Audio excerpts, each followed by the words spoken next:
શહેર મહામંત્રી શ્રી હર્ષદભાઈ ઠક્કરને વિનંતી કરું કે તેઓ સ્વાગત પ્રવચન પસંદ કરીને આપણા વચ્ચે ચારે ઉમેદવારો છે એવા ઉમેદવાર શ્રી અમરસિંહ ધારાસભ્યના સ્વાગત માટે આગળ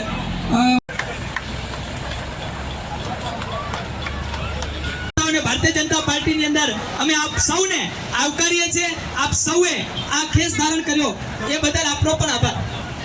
મધ્યસ્થ કાર્યાલય નિમિત્તે અહીંયા આપણી વચ્ચે આપણા સૌના લોકપ્રિય અને લોક લાડીલા એવા આપણા વિસ્તારના શહેર ભાજપના પ્રમુખ શ્રી એવા દેવાજી ઠાકોર, વિરમગામ શહેર મહામંત્રી બંને મહામંત્રી શ્રી એવા મિત્રની વિચારધારા સાથે જોડાય છે, ખેસ ધારણ કરી ભારતીય જનતા પાર્ટીમાં જોડાઈ રહ્યા છે।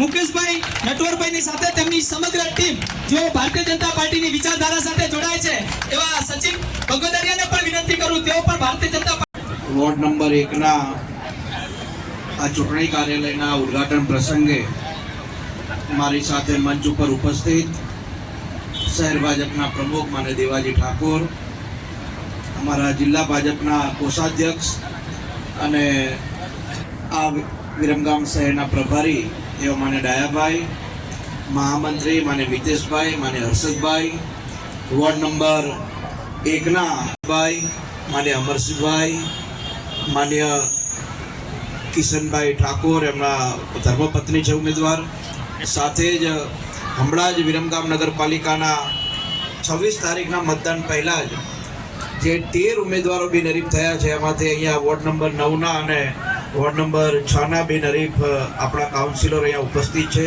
એ સૌ કાઉન્સિલરો, મોટી સંખ્યામાં ઉપસ્થિત ભુજવા ગામના સૌ ભાઈઓ બહેનો અને ખાસ કરીને અત્યારે આપણા બધાની વચ્ચે ભારતીય જનતા પાર્ટીનો ખેસ ધારણ કર્યો એવા મારા મિત્ર અશરફભાઈ, માને મુકેશભાઈ, એમની આખી ટીમ, સંજયભાઈ, આપ સૌનું હૃદયના ભાવથી અહીંયા હાર્દિક સ્વાગત કરું છું, આપ સૌને વંદન કરું છું।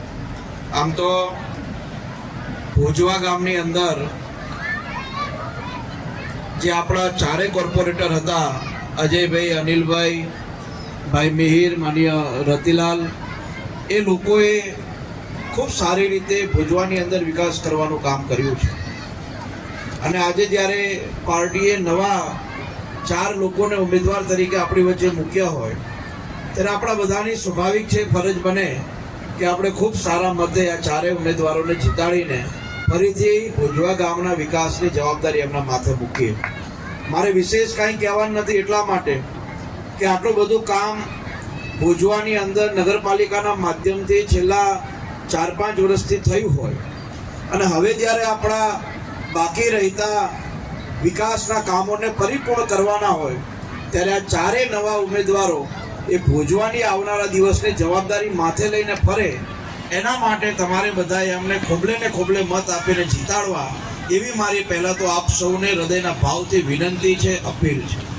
સાથીઓ, ઇતિહાસમાં પહેલીવાર એવું બન્યું કે વિરમગામ નગરપાલિકાની ચૂંટણીમાં હજુ મતદાન નથી થયું અને એની પહેલા 13 ઉમેદવારો બિનહરીફ જીતાયા હોય એ વિરમગામના ઇતિહાસમાં પહેલીવાર બન્યું છે અને આ જે શરૂઆત સારી થઈ છે એ શરૂઆતથી સ્પષ્ટ દેખાય છે કે આ વખતે 25 બેઠક વિરમગામની અંદર ભારતીય જનતા પાર્ટીના ઉમેદવારો સાથીઓ જીતવાના છે। ઘણા લોકો ભ્રમ ફેલાવે છે કે ભાઈ અમે અપક્ષમાં લડીએ છીએ, અમે અપક્ષમાં જીતી જશું તો પણ ભાજપ સાથે જોડાઈ જશું। આ બિલકુલ ખોટી વાત છે અને આ વખતે નક્કી કર્યું છે એક પણ અપક્ષ જીતેલા વ્યક્તિને ભારતીય જનતા પાર્ટી સાથે જોડવાના નથી, કેમ કે ભારતીય જનતા પાર્ટીના જે વ્યક્તિઓ મહેનત કરીને ભારતીય જનતા પાર્ટીના ઉમેદવાર બનીને ભારતીય જનતા પાર્ટીના ઉમેદવાર તરીકે લોકોની વચ્ચે જઈને જ્યારે લોકો એમને મત આપીને જીતાડે છે એવી ચોખ્ખી અને સ્પષ્ટ ભારતીય જનતા પાર્ટીનું આજે વખતે શાસન વિરમગામ નગરપાલિકામાં બેસે એ દિશામાં સાથીઓ આપણે કામ કરવાના છીએ। એટલે મારી આપ સૌને વિનંતી છે, ઘણા લોકો અપક્ષ ઉમેદવારો તમારા બધાની વચ્ચે આવશે, તમને એવું કહેશે કે અમે જીતશું તો અમે સરકાર જોડે રહીશું, પણ આપ સૌના ધ્યાને મૂકતા મને એ વાતનો આનંદ છે કે હવે જે સ્પષ્ટ બહુમતી લાવવાની છે એમાં 5 જ કોર્પોરેટર બનાવવાના છે અને એમાં 4 તો ભુજવાવાળા આપવાના છે, અમારે બીજા ગોતવાની ક્યાં જરૂર છે। એટલે આપ સૌને મારી નમ્ર વિનંતી છે કે જે જે ગામ હજુ નવું નગરપાલિકા વિસ્તારમાં જોડાયું હોય એ ગામનો રસ્તો ડિવાઈડર વાળો હોય આવી કોઈ દાડો કલ્પના તમે કરી છે? આ ભોજવા ગામનો રસ્તો આટલો સુંદર બન્યો હોય, પાછળથી સ્મશાને જતો રોડ, સ્ટ્રીટ લાઇટો, સિંગડાથી હનુમાનજીએ જવાનો રસ્તો, આમ જૂના બાદર નીકળવાનો રસ્તો, ભોજવાની ચારે બાજુ રિંગ રોડો, એ પ્રકારની વ્યવસ્થા થઈ છે. હજુ માનું છું થોડું ઘણું કામ બાકી છે. એ થોડું ઘણું કામ પણ પૂરું કરવાનું કામ બીજું કોઈ નહીં કરે, એ ભારતીય જનતા પાર્ટીનો કોર્પોરેટર જ કરશે. અને એટલા માટે મારી આપ સૌને વિનંતી છે કે 26 તારીખે વધુમાં વધુ મત એ આપણા ભારતીય જનતા પાર્ટીના ચારેય ઉમેદવારોને મળે. એક પણ વ્યક્તિનો મત છૂટે નહીં, એક પણ ઉમેદવારના ખાતામાં મત આપણો રહી ના જાય, આની ચિંતા આપણે બધા સાથે મળીને કરીએ એવી મારી આપ સૌને નમ્ર વિનંતી અને અરજ છે.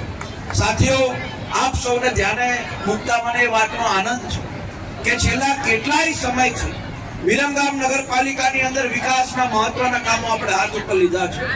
અનેક કામો આપણે કરવાનો પ્રયાસ કરી રહ્યા છે અને આવનારા દિવસમાં પણ અનેક વિકાસના કામો વિરમગામ નગરપાલિકાના એક વોર્ડ સુધી પહોંચે એના માટેની કચાશ પણ ન રહે એવી ચિંતા અમે બધા સાથે મળીને કરીએ છીએ. હું એવું નથી કહેતો કે બધા કામ થઈ ગયા છે. હું માનું છું જો 20-25% કામ બાકી છે, પણ એ 20-25% કામ ક્યારે થશે? જ્યારે ભારતીય જનતા પાર્ટીનો કોર્પોરેટર ચૂંટીને વિરમગામ નગરપાલિકાની અંદર જશે, ત્યાં જઈને જે નવી ગ્રાન્ટો આવશે, ગ્રાન્ટો અહીંયા ફાળવશે અને ત્યારે આપણે વિકાસના કામો સારી રીતે ગામની અંદર પરિપૂર્ણ કરી શકશું. મારી એક વાત આપ સૌને ધ્યાને મૂકવી છે. ઘણા બધા એવા લોકો પ્રયાસ કરતા હોય છે, વિડીયો ઉતારે કે ભાઈ ફલાણા વિસ્તારની અંદર હજુ ગટર ઉભરાય છે, ફલાણા વિસ્તારમાં હજુ કામ થોડું બાકી છે. એક વાત આપણા ધ્યાને મૂકવું કે જે કામ બાકી છે એ અપક્ષ વાળા કે બીજી કોઈ પાર્ટી વાળા નહીં કરી શકે. એ કામો પણ ભારતીય જનતા પાર્ટી જ કરવાની છે, કેમ કે સરકાર ભારતીય જનતા પાર્ટીની છે. વર્ષો વર્ષ આપણી નગરપાલિકાનો સમય બગડ્યો છે, વર્ષો વર્ષ આપણા વિરમગામ વિધાનસભાના કામો અટક્યા છે અને હવે ખરો સમય આવ્યો છે ત્યારે આપણે બધા સાથે મળીને આ કામોમાં જોડાઈએ એવી જ મારી વિનંતી છે. તમે એટલું વિચારી શકો છો કે 13 બેઠક બિનહરીફ થઈ છે, એનો મતલબ એવો છે કે સામે કોઈને સારા કામ કરવાનો રસ વિરમગામની અંદર નથી.